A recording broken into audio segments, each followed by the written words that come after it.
vejo, Ciro, você consegue nesse momento ver duas frentes que você precisa combater? Que é a direita e essa esquerda que você tanto já citou aqui, mas não torna o teu trabalho ainda mais desgastante? Nossa, como é difícil.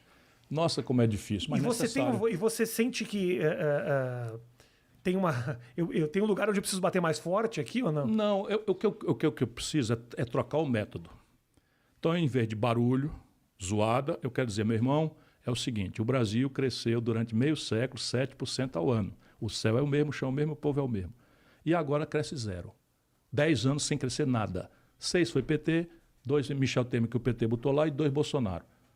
É isso que nós temos como resposta? Essa é uma tragédia.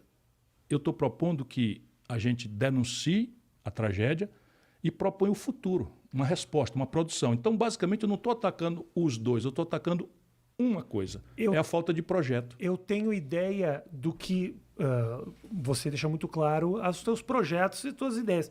O que você acha que seria desse país no caso de um segundo mandato do Bolsonaro e o que seria desse país no caso de uma eleição do Lula? O Brasil está na iminência, e isso já é meu otimismo, de ser uma ex-nação.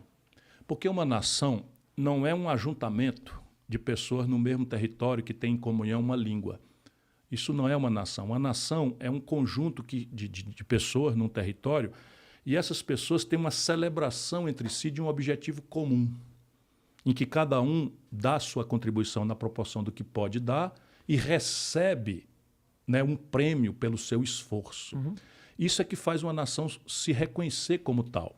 O que está acontecendo no Brasil hoje? Uma parte da nossa elite empresarial é cínica, descrê da política, cansou de financiar político bandido, cansou de pagar imposto, de pagar propina para agentes públicos e foi induzida a acreditar na mitologia neoliberal, na destruição do Estado, na demissão do Estado do domínio econômico e tal. E de repente começou a enfrentar uma competição que não é isto. É um produto que vem do estrangeiro, financiado de forma 0 de juro, e ele paga 40% de juros se for um excelente primeira linha. É um produto que vem com a sofisticação tecnológica que ele não sabe nem do que se trata. E é um produto que vem numa escala tão grande que o preço final é mais barato do que custa produzir a mesma coisa. E aí ele está tomando na testa. Nós fechamos 25 mil indústrias nos últimos 4 anos no Brasil. Nós fechamos 340 mil pontos de comércio antes da pandemia no Brasil. Isso é um genocídio. Uhum. E a Federação das Indústrias de São Paulo, ó, palmas para qualquer governo. Palmas para qualquer governo. A Confederação Nacional da Indústria, que está sendo destruída a indústria brasileira, tem estudo coreano. O Brasil, Rafinha, em 1980, esse ano crítico, quando o modelo velho morreu, o Brasil dava 8 Chinas, sob o ponto de vista de riqueza industrial. 8 Chinas. E a China mandava gente para o Brasil para ver como é que um país periférico tem uma indústria automobilística já capaz de produzir 600 mil veículos, como é que tem uma eletroeletrônica começando, incipiente que seja, está com uma lei de informática. Não estou defendendo que isso é praticável hoje não, mas é assim, a Coreia disse aqui para ver como é que é esse negócio, crescimento industrial fora do mundo rico, só o Brasil tem e tal. A China hoje é 20 vezes o Brasil, cara. 20 vezes. Mérito dela ou incompetência nossa? Mas é muito mérito dela e muita incompetência da classe dirigente brasileira. Estou te dizendo, claro. Enquanto a indústria brasileira foi devastada, a CNI bateu palma para todos os governos e para todas essas políticas econômicas ruinosas que destruíram com ela. Por que me pus a pensar? O meu livro responde. Por quê? Por que isso acontece? Ora, porque nós desenvolvemos uma doença, uma patologia que vem com o Plano Real, que eu ajudei a fazer, e que o Fernando Henrique corrompeu.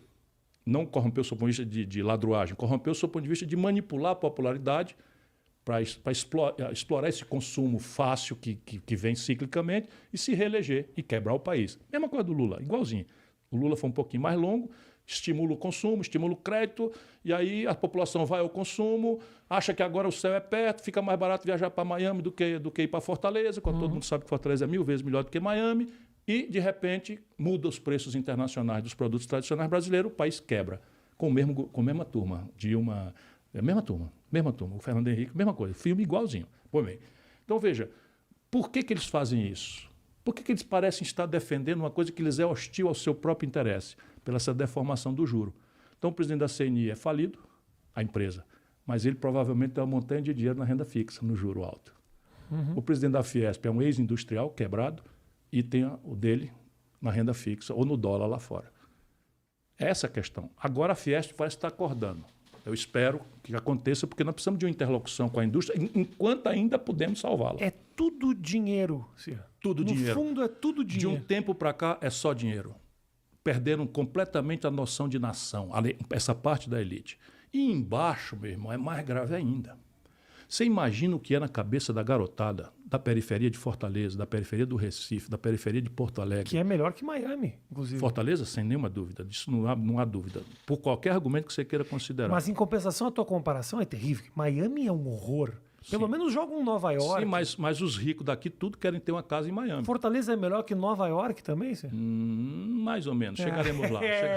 Chegaremos lá. Okay. Chegaremos lá. Aí só alguns aspectos, sim, mas outros aspectos Osasco ainda é melhor que Miami. Não, qualquer um é melhor Pronto, que Miami. me pegou. Mas eu faço isso para cutucar aqui. Então, veja, nessa questão do rentismo, você só tem uma solução. Você tem que trazer a taxa de juros no Brasil há 35 anos maior do que a rentabilidade dos negócios. Eita, acaba falou grego agora. Não. É bem simples para a gente entender.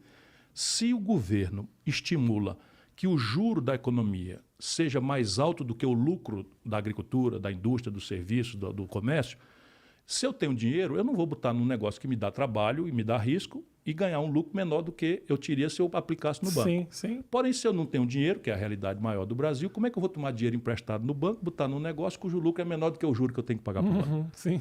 É isso. Então tem que trazer a taxa de juros para um lugar menor. É a única forma de consertar esse negócio. E isso não se faz por decreto. Se faz através de um saneamento das contas do governo, que estão no maior descalabro da história. Mas tem conserto. Tem conserto. Mas vai doer. Por isso que eu me incomodo como é que aquele partido dito de esquerda censura o debate. No mundo inteiro a esquerda está lá. Pô, está errado isso, vamos fazer aquilo. Se fosse eu, faria isso. Não, aqui não. Aqui não pode. E sabe por quê? Porque não são de esquerda. Eu vou te dizer como é que conserta a conta pública. Conta pública é o seguinte, 320 bilhões de reais de renúncia fiscal por ano. Tu, meu irmão, paga imposto 40% quando liga no pré-pago, tu não sabe, mas 40% do que tu pagou é imposto. É imposto. Você chega na cesta básica, queijo suíço, salmão, os lobbies vão conseguindo, corrupção, ladroeira, não paga imposto. Salmão na cesta básica se esconde por trás do feijão que explodiu o preço, da carne que estourou de preço, e mete lá pelo lobby. A Localiza, uma empresa de locação de veículo, não paga imposto. E o cara é um privatista, agressivo, tem que acabar com esse Estado corrupto e não sei o que e tal. O cara foi conseguindo. Se você aluga um carro lá no Macapá, da Localiza, a placa é de Belo Horizonte. Presta atenção quando você tiver visto um carro da Localiza, a placa é de Belo Horizonte. Por quê? Será que esse carro foi em Belo Horizonte emplacar? Não, é porque lá Minas, com as finanças liquidadas, não cobra IPVA. Então o cara saiu no lobby, no suborno, no toco, ou no favor, sei lá o quê. E aí conseguiu. Um dinheirinho para campanha. 320 bilhões por ano. Se eu cortar 20% disso, eu tenho 70 bilhões. Opa! Eu fico só pensando, Ciro, como é que você... Quer mais? Eu acho aqui 1 trilhão já, para tu ver. Agora, só que o que eu tenho que fazer, o que vai ser prejudicado está sabendo.